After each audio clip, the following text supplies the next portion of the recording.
Kanjo ya magavana yugite atiri kugwa mururumo-ini wa gũthing'ĩrĩria thirikari yongerere igai rĩa thirikari cia matura nginyagia ciringi birioni 425 kuma ciringi birioni 380 iria iri riendekithia-ini ria bajeti. Iguru ria uguo, kanjo ya magavana irenda thirikari ĩrekererie na ihenya mbeca iria inyitĩirie cia kaunti, kuona kaunti 16 nĩ gatagati ka iria cicerithĩirio igai rĩacio kuma mweri-inĩ wa 10 ũndũ ũrĩa rĩu ũtharanĩtie ũtungata kũrĩ mũingĩ.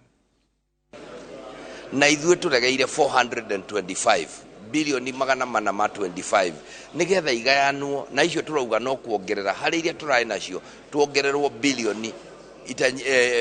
bilioni makĩria ma 55 nĩgetha igaĩrwo ma counties. Reke twarie matuge atĩrĩrĩ, nĩwaigua rĩu tũrĩ mbara-inĩ ya mbere ya kuga tũrenda 425.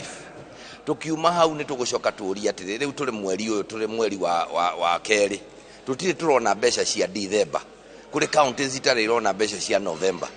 Treasury onayo no nginya ĩhang'ahang'ie. We still have some balances which have not disbursed for the month of October.